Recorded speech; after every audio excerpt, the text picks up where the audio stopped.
Hello my dear student, welcome back to my YouTube channel Subhash study centre. मेरे प्यारे बच्चों, अर्धवार्षिक परीक्षाओं का आयोजन अक्टूबर माह से प्रस्तावित है। जैसा कि यूपी बोर्ड के द्वारा निर्देश दिया जा चुका है कि आपकी अर्धवार्षिक परीक्षाएं अक्टूबर माह में संपन्न कराई जाएंगी। किस माह में? अक्टूबर माह में। इसलिए मैंने यहाँ पर लिया है आज के इस वीडियो में हिंदी विषय का मॉडल पेपर, जो कि कक्षा 9 के सभी बच्चों के लिए है। जितने भी मेरे प्यारे बच्चे कक्षा 9 में हैं, आप सभी के लिए हिंदी विषय का यह मॉडल पेपर लेकर के आ चुका हूँ आपके लिए। और इस मॉडल पेपर से 100% मेरे प्यारे बच्चों आपकी अर्धवार्षिक परीक्षा में प्रश्न पूछे जाएंगे और वार्षिक परीक्षा 2025 में भी इसी मॉडल पेपर से प्रश्न जरूर पूछे जाएंगे। तो इस मॉडल पेपर को तैयार कर लेना मेरे प्यारे बच्चों। एक एक प्रश्न का उत्तर मैं बताता चलूँगा। समय आपको 3 घंटे 15 मिनट का मिलेगा। अर्धवार्षिक और बोर्ड दोनों ही परीक्षाओं में पेपर का पूर्णांक रहेगा 70 अंकों का। नोट के अंतर्गत पहला नोट है या निर्देश है, प्रारंभ के 15 मिनट आपको मिलेंगे प्रश्न पत्र पढ़ने के लिए। और प्रश्न पत्र होगा 2 खंडों में विभाजित, खंड आ और खंड बा में। खंड आ में 20 अंक के, खंड आ में 20 अंक के बहुविकल्पी प्रश्न दिए होंगे। प्रत्येक प्रश्न होगा 1 नंबर का। और यदि आपने इन 20 प्रश्नों का सही उत्तर OMR शीट में भर दिया तो पूरे 20 नंबर आपके पक्के हो जाएंगे।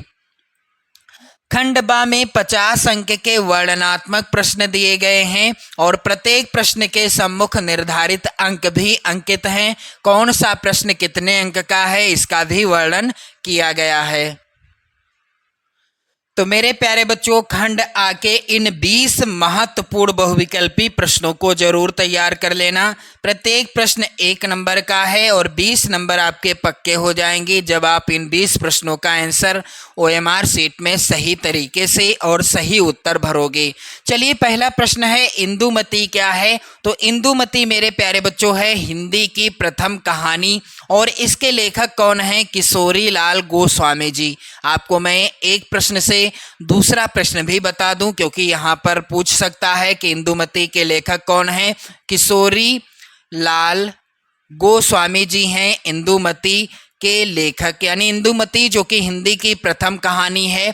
दूसरा प्रश्न है मेरे प्यारे बच्चों, श्री चंद्रावती नामक नाटक के लेखक कौन हैं? तो श्री चंद्रावती जो कि नाटक है, इसके लेखक हैं, यहाँ पर चौथा विकल्प सही है, भारतेंदु हरिश्चंद्र जी। मेरे प्यारे बच्चों, प्रश्न संख्या 3 है नूतन ब्रह्मचारी। आप लोग ये सभी प्रश्न तैयार कर लेंगे, वेरी इंपॉर्टेंट प्रश्न है मेरे प्यारे बच्चों। प्रश्न है कि नूतन ब्रह्मचारी के रचनाकार कौन हैं? तो इसका राइट आंसर क्या होगा? यहाँ पर खा वाला विकल्प बाल कृष्ण भट्ट जी नूतन ब्रह्मचारी के रचनाकार हैं। प्रश्न अगला है 100 अजान एक सुजान के लेखक कौन है? तो इसका राइट आंसर क्या होगा मेरे प्यारे बच्चों? इस प्रश्न का भी आंसर हो जाएगा खा वाला ऑप्शन, बाल कृष्ण भट्ट की ही रचना है 100 अजान एक सुजान और नूतन ब्रह्मचारी। ये दोनों रचनाएं बाल कृष्ण भट्ट जी की हैं। अगला प्रश्न है मेरे प्यारे बच्चों, आचार्य महावीर प्रसाद द्विवेदी की रचना कौन सी है? तो आचार्य महावीर प्रसाद द्विवेदी जी की रचना है। इस प्रश्न का राइट आंसर होगा यहाँ पर का वाला विकल्प साहित्य सीकर। मेरे प्यारे बच्चों, वीडियो शेयर कर देना और इन सभी प्रश्नों को रट लेना। चलिए, अगला प्रश्न है आल खंड का दूसरा नाम क्या है? तो आल खंड का मेरे प्यारे बच्चों दूसरा नाम है, यहाँ पर का वाला विकल्प सही होगा, परमाल रासो या खुमान रासो या दीसल देव रासो या हमीर रासो में से राइट आंसर क्या है? का वाला विकल्प।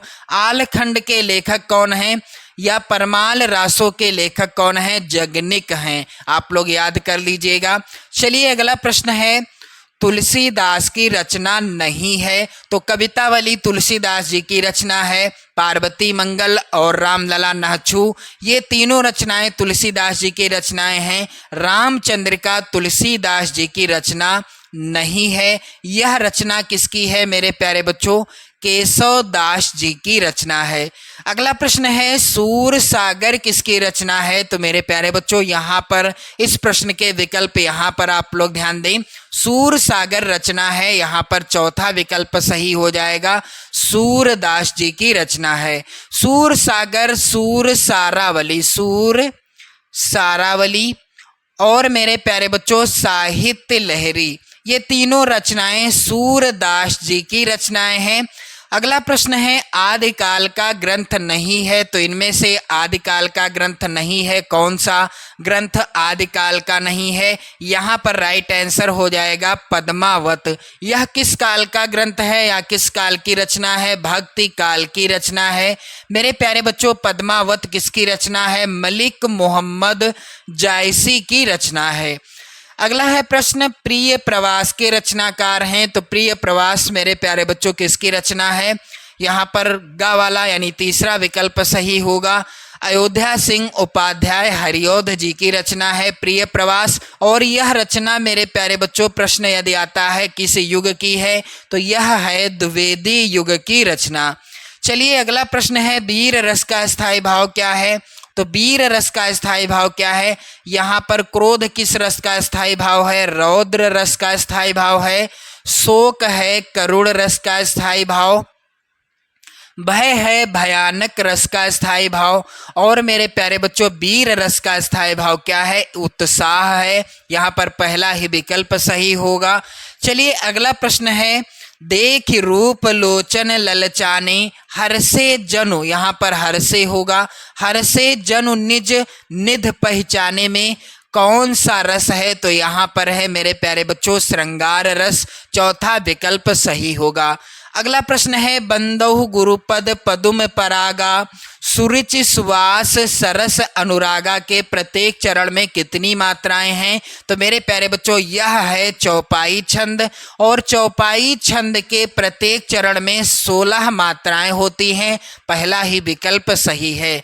चलिए मेरे प्यारे बच्चों अगला प्रश्न है तरनी तनुजा तट तमाल तरवर बहु छाए में अलंकार कौन सा है? तो मेरे प्यारे बच्चों जहाँ पर एक वर्ण या अक्षर की आवृत्ति एक से अधिक बार हो वहाँ पर होता है अनुप्रास अलंकार, और यहाँ पर दिए गए उदाहरण में ता वर्ण या अक्षर एक से अधिक बार आया है। अगला प्रश्न है यथाशक्ति का समास विग्रह क्या होगा? तो मेरे प्यारे बच्चों इस प्रश्न का उत्तर क्या हो जाएगा? यथा प्लस शक्ति, यथाशक्ति का समास विग्रह हो जाएगा यथाशक्ति। यहाँ पर खा विकल्प सही होगा। प्रश्न है अगला माता पिता दिन रात आदि के बीच किस विराम चिन्ह का प्रयोग हुआ है? तो मेरे प्यारे बच्चों यहाँ पर जो चिन्ह लगा हुआ है इसे क्या कहते हैं? योजक चिन्ह कहते हैं। आप लोग ध्यान दें, तीसरा विकल्प सही होगा। प्रश्न संख्या 17 है माथा शब्द का तद्भव रूप क्या होगा? तो माथा शब्द का तद्भव रूप हो जाएगा मस्तक। मेरे प्यारे बच्चों वीडियो शेयर कर देना, इन सभी प्रश्नों को लिख लेना। अगला प्रश्न है अज्ञान का विलोम शब्द क्या है? तो अज्ञान का विलोम शब्द है ज्ञान, यहाँ पर हो जाएगा मेरे प्यारे बच्चों खा वाला ऑप्शन सही। चलिए मेरे प्यारे बच्चों अगला प्रश्न यहाँ पर आप लोग ध्यान दीजिएगा, कह रहा है कमल राजीव जलज नलिन आदि क्या कहलाते हैं? तो ये सभी कहलाते हैं पर्यायवाची शब्द। मेरे प्यारे बच्चों प्रश्न संख्या 20 है महाशयः का संधि विच्छेद बताइए। तो महाशयः का संधि विच्छेद क्या हो जाएगा? इस प्रश्न का उत्तर हो जाएगा महान प्लस आशयः। यहाँ पर घा वाला ऑप्शन क्या होगा? सही हो जाएगा। फिर आप देखोगे खंड बा जिसमें इस तरह के प्रश्न आएंगे। प्रश्न संख्या 21 है यहाँ पर निम्नलिखित गद्यांशों में से किसी एक के नीचे दिए गए प्रश्नों के उत्तर दीजिए। पहला गद्यांश है मोटर चली गई, बूढ़ा कई मिनट तक मूर्ति की भांति निश्चल खड़ा रहा। संसार में ऐसे मनुष्य भी होते हैं जो अपने आमोद प्रमोद के आगे किसी की जान की परवाह नहीं करते, शायद इसका उसे अब भी विश्वास ना आता था। इस गद्यांश के नीचे दिए गए हैं 3 प्रश्न। पहला प्रश्न है उपर्युक्त गद्यांश का संदर्भ लिखिए। तो संदर्भ में पाठ का नाम आपको लिखना होगा। किस पाठ से है गद्यांश? मंत्र पाठ से लिया गया है, मंत्र शीर्षक कहानी से। लेखक हैं मुंशी प्रेमचंद जी। लेखक कौन है? मुंशी प्रेमचंद जी के द्वारा लिखी गई कहानी है मंत्र। और इस तरह से आप देखेंगे 3 प्रश्न हैं और तीनों प्रश्न हैं 2-2 नंबर के। कुल 6 नंबर आपको मिलेंगे जब आप किसी एक गद्यांश के नीचे दिए गए 3 प्रश्नों का उत्तर करोगे। अथवा में भी यहाँ पर गद्यांश है, धन्य हो हे अगम अगोचर अलख अपार देव, तुम ही मेरी चिंता करो। तो यहाँ पर आप लोग ध्यान दें, गद्य खंड का पाठ और लेखक का नाम लिखिए। तो यह किस पाठ से लिया गया है? गुरु नानक देव। आप लोग ध्यान दें, गुरु नानक देव। करना आपको एक ही गद्यांश है, लेकिन मैं दोनों को यहाँ पर बताता चलूँ किस पाठ से है, लेखक कौन है। और इस पाठ के लेखक कौन है? डॉक्टर या आचार्य हजारी प्रसाद द्विवेदी। आचार्य हजारी प्रसाद द्विवेदी जी हैं इस पाठ के लेखक। चलिए मेरे प्यारे बच्चों, अगला प्रश्न है, निम्नलिखित पद्यांश में से किसी एक के नीचे दिए गए प्रश्नों के उत्तर दीजिए।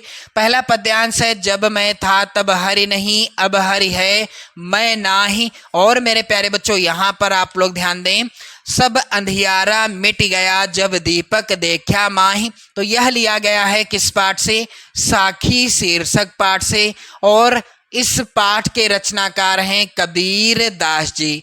यहाँ पर आप देख रहे हैं 3 प्रश्न दिए गए हैं, तीनों प्रश्नों का उत्तर करना है। अथवा में भी पद्यांश है, पायो जी महतो राम रतन धन पायो, वस्तु अमोलक दी मेरे सतगुर कृपा कर अपनायो। यह लिया गया है मेरे प्यारे बच्चों पदावली शीर्षक पाठ से। और इसके जो है रचनाकार हैं मीराबाई जी। मीराबाई जी के द्वारा रचित है पदावली शीर्षक पाठ।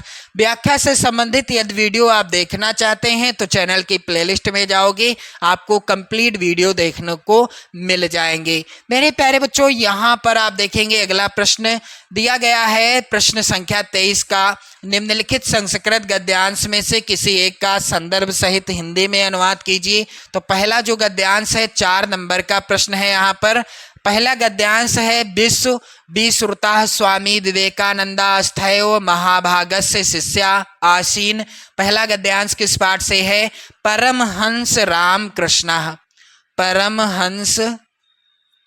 परमहंसा रामकृष्ण शीर्षक पाठ से लिया गया गद्यांश। अब यहाँ पर देखो मेरे प्यारे बच्चों, अथवा में भी गद्यांश है, किसी एक का संदर्भ और हिंदी में अनुवाद करना है। तो अथवा में जो गद्यांश है यह किस पाठ से है? श्री कृष्णस्य जन्म भद्रपद मासस्य कृष्ण पक्षस्य अष्टाम्याम तिथो मथुरायाम अभवत। यह लिया गया है कृष्ण गोपाल नंदन शीर्षक पाठ से। मेरे प्यारे बच्चों आपको किसी एक को ही सॉल्व करना है। चलिए अब यहाँ पर आप लोग ध्यान दें, अगला प्रश्न, निम्नलिखित संस्कृत पद्यांशों में से किसी एक का संदर्भ सहित हिंदी में अनुवाद करना है। 4 नंबर का प्रश्न है। मेरे प्यारे बच्चों पहला जो यहाँ पर पद्यांश या श्लोक है, यहाँ पर आप लोग ध्यान दें, सत्यव्रतम सत्य परम त्रिय सत्यम सत्य योनिम निहितम चा सत्य वंदना शीर्षक पाठ से लिया गया है। और अथवा में जो यहाँ पर है पद्यांश यानी श्लोक, चक्षुषा मनसा वाचा कर्मणा चा चतुर्विधम, यह लिया गया है मेरे प्यारे बच्चों किस पाठ से? सुभाषितानि। किस पाठ से? सुभाषितानि शीर्षक पाठ से लिया गया है। प्रश्न संख्या 24 है मेरे प्यारे बच्चों, लक्ष्मी का स्वागत एकांकी के एकमात्र स्त्री पात्र रोशन की मां का चरित्रांकन कीजिए। 5 नंबर का प्रश्न आएगा। अथवा में आप इस प्रश्न का उत्तर कर सकते हैं, दीपदान एकांकी की प्रमुख स्त्री पात्र का चरित्र चित्रण कीजिए। प्रश्न संख्या 25 का है, निम्नलिखित लेखकों में से किसी एक का जीवन परिचय आपको लिखना होगा और उनकी 2 रचनाओं के नाम लिखने हैं। 4 नंबर का प्रश्न है यहाँ पर। मेरे प्यारे बच्चों, इन लेखकों का जीवन परिचय आप जरूर तैयार कर लेना। प्रताप नारायण मिश्र, मुंशी प्रेमचंद और डॉक्टर हजारी प्रसाद द्विवेदी जी का। अगला है प्रश्न, निम्नलिखित कवियों में से किसी एक कवि का जीवन परिचय आपको लिखना है और उनकी 2 रचनाओं के नाम लिखने हैं। यह प्रश्न भी 4 नंबर का आएगा। आप कबीर दास, मीराबाई, रहीम दास जी का जीवन परिचय तैयार कर लो, वेरी इंपॉर्टेंट है। प्रश्न संख्या 26 है, अपनी पाठ्य पुस्तक से कंठस्थ किया हुआ कोई एक श्लोक आपको लिखना होगा जो प्रश्न पत्र में ना आया हो। 2 नंबर का प्रश्न आएगा। फिर अगला प्रश्न, निम्नलिखित प्रश्नों में से किन्हीं 2 प्रश्नों के उत्तर संस्कृत में देना है। 4 नंबर का प्रश्न आएगा। मेरे प्यारे बच्चों, आप यहाँ पर प्रश्न देख सकते हैं, इनको आप लोग जरूर तैयार कर लीजिएगा। अब प्रश्न संख्या 28 है, निम्नलिखित मुहावरे एवं लोकोक्ति में से किसी एक का अर्थ बताते हुए वाक्य प्रयोग कीजिए। तो अक्ल का दुश्मन होना, आस्तीन का सांप होना, 100 सुनार की 1 लोहार की, अक्ल बड़ी या भैंस, किसी एक का अर्थ बताना है और वाक्य प्रयोग करना है। 2 नंबर का प्रश्न आएगा।